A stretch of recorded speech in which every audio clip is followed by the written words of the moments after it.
২৯ বছর বয়সী রাহাত ভাইকে চাচিমনি এখনও খোকা বলে ডাকে। আমার হাসি পায়। কখনো কখনো আমি চাচিমনির সামনেই হেসে ফেলি। রাহাত ভাইও টের পায় কিন্তু কিছু বলে না। তাছাড়া চাচিমনি যখনই তাকে খোকা বলে ডাকে তখনই আমার মাথায় দেবের গান বাজে। উইয়ে ওই গানটা খোকাবাবু যায়, লাল জুতা পায়। অবশ্য রাহাত ভাইকে আমি কখনো লাল জুতা পরতে দেখিনি। আমি পড়তে বসেছিলাম। চাচিমনি তখন আমায় ডেকে পাঠালেন রান্নাঘরে। হাতে কফির মগ দিয়ে বললেন, রাহাতকে দিয়ে আয়।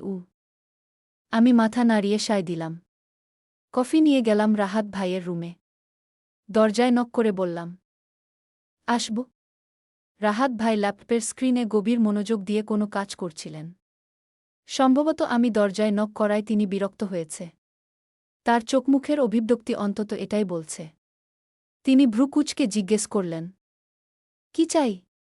আমি স্বভাবে খুব চঞ্চল ও ছন্নছাড়া স্বভাবের। কাউকে পরোয়া করি না। করতে ইচ্ছেও করে না। কিন্তু কেন জানি না, উনি আমাকে রাগী কণ্ঠে কিছু জিজ্ঞেস করলে আমি থতমত খেয়ে যাই। কথা বলতে পারি না। তার হয়তো একটা বিশেষ কারণও আছে। আমি যতটুকু জানি ও বুঝি তিনি আমাকে পছন্দ করেন না। তিনি ফের ধমকে বললেন, সঙের মতো এভাবে দাঁড়িয়ে আছো কেন? আমি থতমত খেয়ে বললাম, আপনার কফি। কফি দিতে এসেছি। টেবিলের উপর রেখে যাও। কফির মগটা টেবিলের উপর রেখেই আমি দ্রুত রুম থেকে বেরিয়ে এলাম। নিজের রুমে এসে বুক ভরে শ্বাস নিলাম। এই জল্লাদটার সামনে গেলেই আমার গলা শুকিয়ে আসে। আমি প্রিয়তা। বয়স ১৯। সবে স্কুলের গণ্ডি পেরিয়ে কলেজে ভর্তি হয়েছি। আমার নিজের কোনো পরিবার নেই। এই পরিবারটাও আমার নয়। রাহাত ভাইয়ার বাবা রহিম শিকদারের বন্ধুর মেয়ে আমি। আমার বাবা মা দুজনই বেঁচে আছেন। কিন্তু তারা সেপারেট। আলাদা হওয়ার পর মা আমাকে নিতে চাইলেও বাবা তখন আমাকে দেয়নি। এরপর মা আবার বিয়ে করল। কিছুদিন পর বাবাও বিয়ে করল। কিন্তু নতুন মা আমাকে মেনে নিতে পারেননি। বাবা তখন মায়ের কাছে আমাকে দিতে চাইলে আমার সৎ বাবা রাজি হননি নিতে। আমি তখন হয়ে গেলাম দুজনের জন্যই বোঝা। বাবা যাকে বিয়ে করেছেন সেই মহিলা ইউকেতে সেটেলড। বাবাও সেখানে চলে গিয়েছেন। যাওয়ার আগে আমার একটা বিহিত করা প্রয়োজন ছিল। তিনি চেয়েছিলেন আমাকে এতিমখানায় দিয়ে যেতে। ঠিক তখনই রহিম চাচা আমাকে তার কাছে রাখার প্রস্তাব দিলেন। বাবা রাজি হয়ে গেল। আমার ৫ বছর বয়স থেকে এই বাড়িতেই আছি।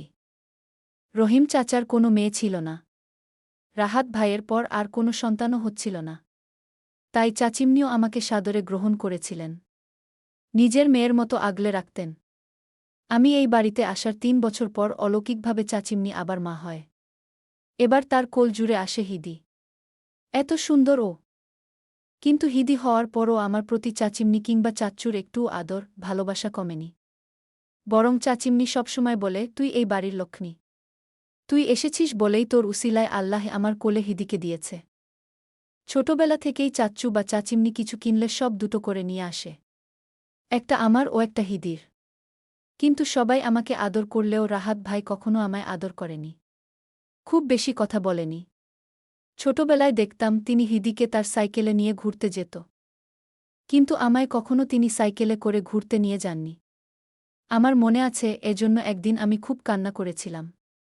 তাও তিনি আমাকে তার সাইকেলে ওঠাননি। ছোটবেলায় এসব নিয়ে মন খারাপ হলেও এখন আর হয় না। অনেক কিছুই সহ্য হয়ে গেছে। কত মানুষের কতকটু কথাও সহ্য করি। এ আর এমন কি? রুমে যাওয়ার সময় চাচিমনির ডাক পড়ল তখন। প্রিয়, ক্লাস নেই আজ? আমি মাথা নাড়িয়ে বললাম, আছে তো। তাহলে রেডি না হয়ে এমন ঘুরঘুর করছিস কেন? জলদি যা, রেডি হ। হিদিকেও ডেকে তোল। স্কুলে যাওয়া লাগবে না? আমি আবারও বাধ্য মেয়ের মতো মাথা নাড়িয়ে বললাম, আচ্ছা গি। হিদিকে ডেকে তুলতে আমাকে বেশ কসরত করতে হয়েছে। মেয়েটা খুব ঘুমকাতুরে। হিদি হয়েছে চাচিমনির মতো। সব কাজ শেষ করে চাচিমনি সময় পেলেই ঘুমাবে। হিদিও অমন। কিন্তু রাহাত ভাই আবার একটু আলাদা। একটু না, অনেকটাই। তার ঘুমানোর টাইমটেবল একদম সব ঠিক করা। সবকিছু সময় দেখে করে। চাচ্চুও নাকি ইয়ংকালে এমনই ছিল। আমি আবার এদের সবার থেকে আলাদা। না, কম না বেশি। মাঝে মাঝে তো নিজেকে আমার পাগলও মনে হয়। হিদিকে নিয়ে যখন আমি খেতে গেলাম ডাইনিং রুমে, বাইরে তখন তুমুল বৃষ্টি। আমার একটুও মন নেই কলেজে যাওয়ার আজ। কিন্তু এ কথা বলার সাহস আমার নেই। চাচ্চু পড়ায় ফাঁকিবাজি একদম পছন্দ করে না। আমি সাধারণত রিকশা করে কলেজে যাই। কিন্তু আজ সেরকম পরিস্থিতি নেই। তাই চাচ্চুকে বললাম, আমাকে আজ গাড়িতে করে দিয়ে আসো চাচ্চু। আমি তো আজ বাইরে যাব না, আম্মু। সমস্যা নেই, রাহাত তোমাকে দিয়ে আসবে গু। রাহাত ভাইয়ের খাওয়া শেষ। পানি পান করছিলেন। গ্লাসের পানিটুকু শেষ করে টিস্যু দিয়ে মুখ মুছে বললেন, পারব না আমি। সিনথিয়া সকালে কল করেছিল। ওকে ভার্সিটিতে দিয়ে আসতে হবে গু। চাচ্চু বললেন, সমস্যা কি তাতে? সিনথিয়াকে দিয়ে ওই দিক দিয়ে পরে প্রিয়তাকেও কলেজে নামিয়ে দিয়ে এসো গু। রাহাত ভাই হাত ঘড়িতে সময় দেখে বললেন, সম্ভব না। আমার দেরি হয়ে যাবে গু। আমার এত রাগ হলো কথাটা শুনে। সিনথিয়া আপুর ভার্সিটি থেকে আমার কলেজের দূরত্ব মাত্র 10 মিনিটের। এতেই নাকি তার লেট হয়ে যাবে। আমার খুব একটা বাজে স্বভাব আছে। অল্পতেই মাথা গরম হয়ে যায়। কখনো সেই রাগ নিয়ন্ত্রণ করতে পারি, আবার কখনো পারি না। এই যেমন এখনো পারছি না। আমি প্রায় চেঁচিয়ে উঠে বললাম, আমার বেলাতেই আপনার যত সমস্যা তৈরি হয়। অন্য কারো বেলায় তো কখনো কোনো সমস্যা দেখি না আগে। রাহাত ভাই উঠে চলে যাচ্ছিলেন। আমার কথা শুনে থামলেন এবং খুব ঠান্ডা দৃষ্টি নিক্ষেপ করে চলে গেলেন। হিদি পাশ থেকে তখন আমার হাত চেপে ধরে খুব আস্তে করে বলল, শান্ত হও আপু। চাচ্চু মাথায় হাত বুলিয়ে বললেন, আচ্ছা চল, আমি তোকে দিয়ে আসছি আজ উবারে করে গি। রাহাত ভাইয়ের উপরে করা রাগটুকু গিলে চাচ্চুকে শান্ত কণ্ঠে বললাম, আমার কোনো ব্যাপারে আর কখনো রাহাত ভাইকে কিছু বলবে না গি। আচ্ছা আর বলবো না। এখন শান্ত হ। খাওয়া শেষ করে ব্যাগ নিয়ে আয় যা গু। খাব না আর উ। হাত ধুয়ে উঠে আমি রুমে চলে গেলাম। কিছুক্ষণ একা একা রুমে হাঁটাহাঁটি করে জোরে জোরে শ্বাস নিলাম। এরপর কাঁধে ব্যাগ ঝুলিয়ে রাহাত ভাইয়ের রুম ক্রস করার সময় পেছন থেকে তার কণ্ঠ ভেসে এলো, দাঁড়াও। আমি পেছনে ফিরে দাঁড়ালাম। রাহাত ভাই পকেটে হাত গুজে রুম থেকে বেরিয়ে এলো। আমার সামনে দাঁড়িয়ে রুক্ষ কণ্ঠে বলল, প্রিয়তা, তুমি ভুলে যেও না যে তুমি এই বাড়ির আশ্রিতা। আমার সাথে বেয়াদবি করার দুঃসাহস যেন আর কখনো না দেখি। বরদাস্ত করব না একদম। রাহাত ভাই চলে যাওয়ার পরও আমি স্থির দাঁড়িয়ে আছি বেশ কিছুক্ষণ। দুচোখ টলমল করছে। কিন্তু আমি মোটেও কাঁদতে চাচ্ছি না। অন্তত এই মানুষটার দেওয়া কষ্টে তো আমি কখনোই কাঁদতে চাই না। মাঝে মাঝে আমি আসলে বুঝতে পারি না যে আমি কার উপর রাগ করব। রাহাত ভাইয়ের উপর, বাবা মায়ের উপর, নাকি নিজের ভাগ্যের উপর? অনেক ভাবলে রাগটা গিয়ে বাবা মায়ের উপরই বর্তায়। সারা জীবন যদি দুটো মানুষ একসাথে থাকতেই না পারে তবে কেন তারা বিয়ে করেছিল? আর কেনই বা আমায় দুনিয়ায় এনেছিল? আজ তারা দুজনই দুজনের জীবন নিয়ে আলাদা সুখে আছে, ভালো আছে। আর এদিকে আমি হয়ে আছি অন্যের বাড়ির আশ্রিতা। রাহাত ভাই তো একদম ভুল কিছু বলেনি। ঠিকই বলেছে। তবে আমার যদি যোগ্যতা আর টাকা থাকত তাহলে আমি কখনোই রাহাত ভাইয়ের অপমান শুনে এই বাসায় থাকতাম না। আল্লাহ কবে যে আমার সহায় হবে কে জানে। হিদি ব্যাগ নিতে এসে আমার দিকে বিস্ময় নিয়ে তাকিয়ে আছে। কণ্ঠস্বরেও বিস্ময় রেখে বলল, আপু, কাইতেছ কেন তুমি? চোখমুখ লাল হয়ে গেছে কেন? ভাইয়া আবার কিছু বলেছে তোমাকে? আমি বাম হাতের উল্টো পিঠে চোখ মুছে বললাম, উহু। স্কুলে যা তুই। আমিও গেলাম গে। আমি বাইরে বেরিয়ে দেখি চাচ্চু ছাতা নিয়ে দাঁড়িয়ে আছে। সামনে উবারের গাড়ি। আমাকে দেখেই চাচ্চু তাড়া দিয়ে বললেন, এসেছিস? উঠ উঠ, জলদি গাড়িতে উঠক। চাচ্চু ছাতাটা আমার মাথায় ধরলেন। 4-5 কদম আগালেই উবার, অথচ তাও চাচ্চু ছাতা নিয়ে এসেছেন শুধুমাত্র আমি যেন একটুও না ভিজি। আমার গলা ধরে আসছে। আবারও কান্না পাচ্ছে খুব। এই বাড়ির প্রতিটা মানুষ আমাকে এত ভালোবাসে, এত আদর করে। তাহলে রাহাত ভাই কেন সবসময় এমন করে আমার সাথে? এমনকি রাহাত ভাইয়ের ছোট চাচ্চুর বাসার সবাইও আমাকে খুব আদর করে। এক বুক হাহাকার নিয়ে আমি গাড়িতে উঠে বসলাম। বামপাশের জানালা দিয়ে দেখতে পেলাম সিনথিয়া আপু রাহাত ভাইয়ের গাড়িতে উঠতেছে। সিনথিয়া আপু রাহাত ভাইয়ের ছোট চাচ্চুর মেয়ে। ভীষণ সুন্দরী এবং তুখোর ভালো ছাত্রী। অনার্স ফাইনাল ইয়ারে পড়ছে এখন। আমাকে একদম পুতুলের মতো করে ট্রিট করে। পাশাপাশি বাড়ি হওয়ায় অনেক সময় আপুর সাথে দেখা হয় আমার, ঘুরতে যাই, আড্ডা দেই। আমার খারাপটা এখানেই লাগে। মাঝে মাঝে এটাও খুব জানতে ইচ্ছে করে যে রাহাত ভাই আসলে ঠিক কোনো কারণে আমাকে এতটা অপছন্দ করে। চাচ্চু আমাকে একদম কলেজের ভেতরে ঢুকিয়ে দিয়ে হাতে ৫০০ টাকার নোট গুজে বললেন, যাওয়ার সময়ও যদি বৃষ্টি থাকে তাহলে সিএনজিতে করে চলে আসিস, রিকশায় উঠিস না, ভিজে যাবি। টাকা তো আছে আমার কাছে, গি এটাও রাখু, বলে চাচ্চু বিদায় নিয়ে চলে গেলেন। আমার ক্লাস ৩ তলায়। সিঁড়ি ভেঙে ওপরে ওঠার সময় দেখতে পেলাম জামিলা খালা সিঁড়ি ঝাড়ু দিচ্ছেন। তিনি আমাদের কলেজের আয়া। তার মতো অমায়িক মানুষ আমার এই ছোট্ট জীবনে খুব কম দেখেছি। আল্লাহ আমার থেকে আমার বাবা মাকে কেড়ে নিলেও জীবনে এমন কিছু মানুষও দিয়েছেন যারা প্রত্যেকে আমায় খুব ভালোবাসে। তাদের মধ্যে জামিলা খালা একজন। কোনো এক অদ্ভুত কারণেই তিনি আমায় ভীষণ ভালোবাসেন। অবশ্য তার কাছে একটা ভ্যালিড রিজন আছে। আমার চেহারা নাকি তার মেয়ে মনির মতো। মেয়েটার বিয়ে হয়ে গেছে। শ্বশুরবাড়ি থেকে খুব কম আসা হয়। প্রায়ই খালা মেয়ের গল্প করেন আমার কাছে, আবার কিছুক্ষণ পরই আমার মুখে হাত রেখে বলবেন, তুমিও আমার মনি। জামিলা খালা এখনও আমায় খেয়াল করেননি। ধুলাবালিতে আমার অ্যালার্জি আছে। হাত দিয়ে মুখ থেকে পেছন থেকে জিজ্ঞেস করলাম, কেমন আছেন খালা? খালা পেছনে তাকিয়ে আমায় দেখে হাসলেন। সঙ্গে সঙ্গে ঝাড়ু দেওয়া বন্ধ করে বললেন, ভালো আছি মা। এইখানে এখন অনেক ধুলাবালি। তুমি ক্লাসে যাও। টিফিনের সময় কথা কমুনে। যাও যাও। খালা এত তাড়া দিলেন যে আমি আর দাঁড়াতেও পারলাম না। শুধু যাওয়ার আগে বলে গেলাম, টিফিনের সময় দেখা করিয়েন কিন্তু গু। ক্লাসে গিয়ে দেখি মিতা, সায়রা সামনের বেঞ্চে বসে আছে। পাশের সিট ফাঁকা। এই বেঞ্চটা অবশ্য আমাদের জন্যই বরাদ্দ।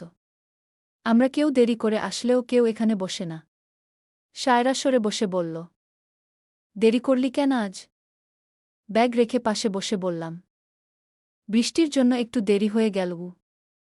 ফিজিক্স হোমওয়ার্কটা করেছিস? আমি ঠোঁট উল্টালাম। ম্যাথ জিনিসটাই আমার ভীষণ অপছন্দ। তবুও সায়েন্স নিতে হয়েছে বাধ্য হয়ে। এমন না যে আমাকে বাসার কেউ জোর করেছে।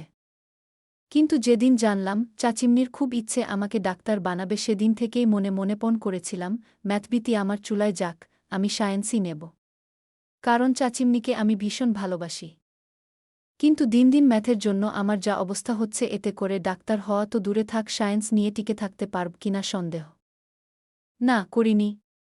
পারি না। দীর্ঘশ্বাস নিয়ে বললাম আমি। মিতাও করুণ স্বরে বলল, আমরাও তো করিনি। স্যার আজকে জানে মেরে ফেলবে একদম। ক্লাসের বাইরে নিয়ে দাঁড় করিয়ে রাখবে। কী রকম লজ্জার ব্যাপার হবে ভাব একবার। বিষয়টা আসলেই লজ্জার। কিন্তু না পারলে কি করার আছে? সায়রা আশ্বস্ত করে বলল, একটা উপায় কিন্তু আছে গি। আমি ও মিতা দুজনই জিজ্ঞাসু দৃষ্টিতে তাকালাম সায়রার দিকে। সায়রা আমার দিকে তাকিয়ে বলল, কিন্তু তোর হেল্প লাগবে গ। আরে বাল, আমি ম্যাথ পারলে না হেল্প করব? উফ, তোকে ম্যাথ করতে বলেছি নাকি? তুই জীবনের কাছে ওর হোমওয়ার্ক খাতাটা চাইবি। ফিজিক্স ক্লাস টিফিনের পর হবে। টিফিন টাইমে ওর খাতা দেখে অঙ্ক করে ফেলব। আমি সঙ্গে সঙ্গে নাকচ করলাম। এর পেছনেও কারণ আছে। জীবন ক্লাসের টপার। সব টিচারদের পছন্দের ছাত্র। সব টিচারদের পছন্দের ছাত্র। যেমন মেধাবী এই ছেলে, তেমন সুদর্শন, আবার তেমনি ভাবওয়ালা। এত অল্প কথা বলে। ভালো ছাত্র বলে সবাই ওর বন্ধু হতে চায়, ওর সাথে বসতে চায়। ও যে ফিরিয়ে দেয় বিষয়টা এমনও না।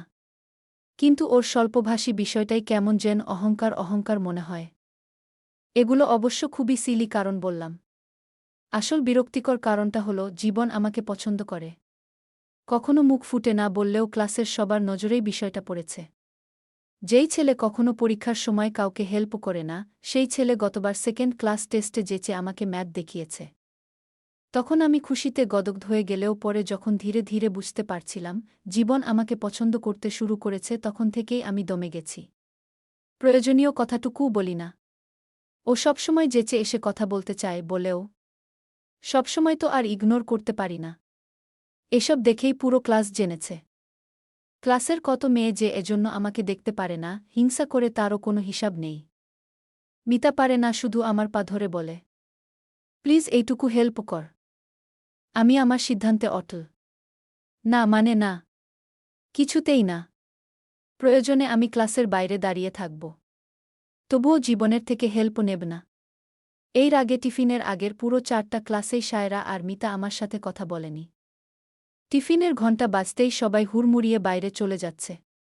আকাশ তখন সামনে এসে ঠাস করে একটা খাতা বেঞ্চের উপর রেখে বলল, নে গরিবের দল, অঙ্ক তো মনে হয় না করছিস?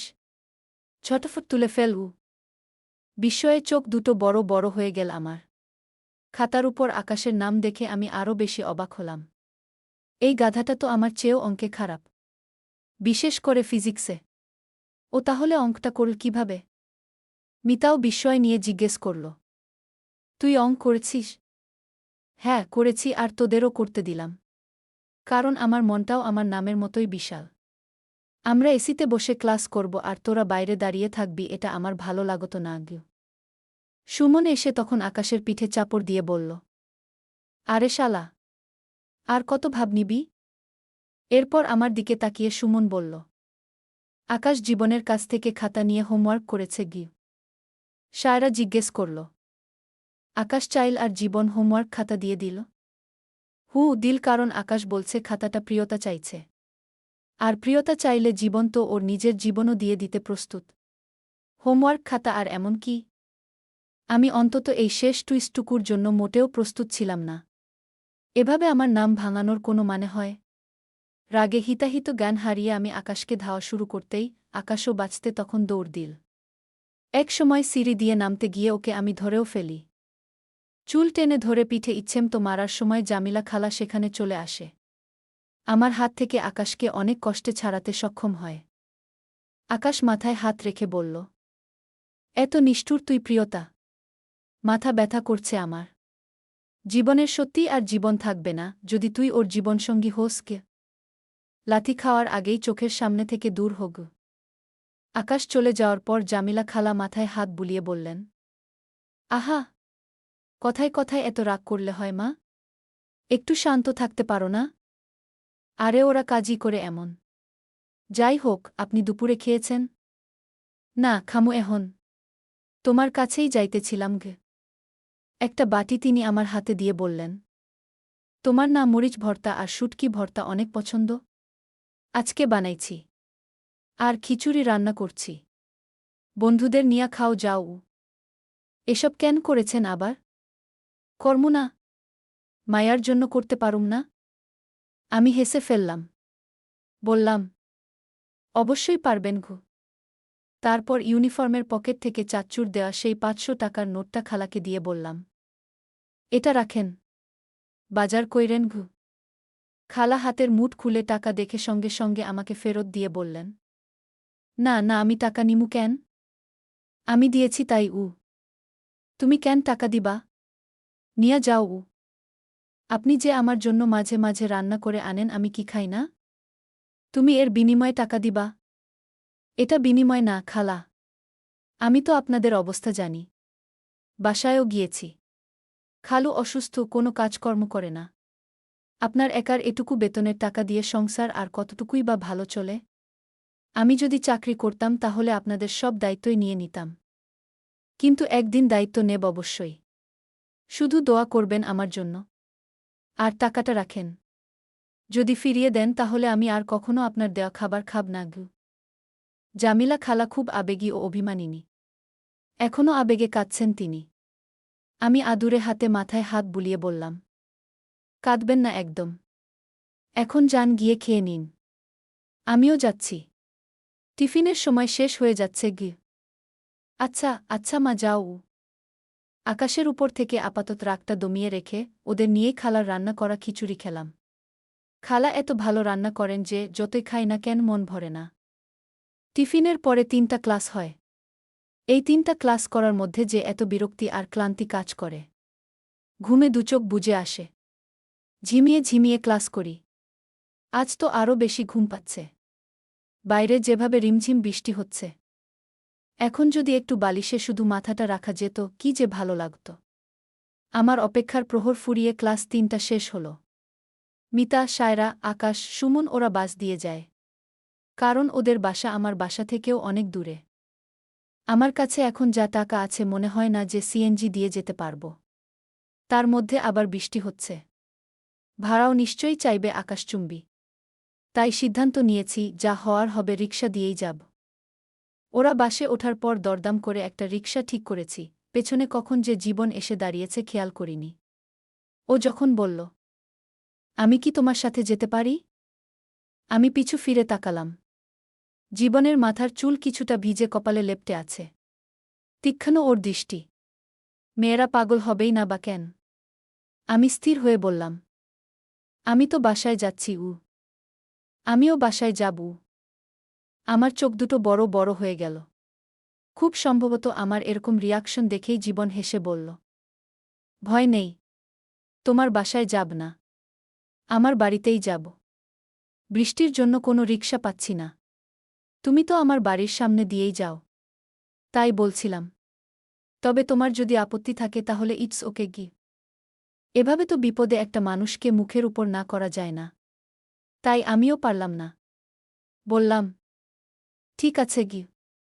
রিকশায় উঠে পাশাপাশি বসলেও জীবন একদম আড়ষ্ট হয়ে বসে আছে। ওর হাবভাব দেখেই অস্বস্তি লাগছে আমার। মনে হচ্ছে আমিই ছেলে আর ও মেয়ে। যাই হোক, আমি কোনো কথা বললাম না। এমনকি জীবনও না। দুজনেই চুপ করেছিলাম পুরোটা পথ। জীবনের বাসার সামনে আসার পর রিকশা থামাতে বল জীবন।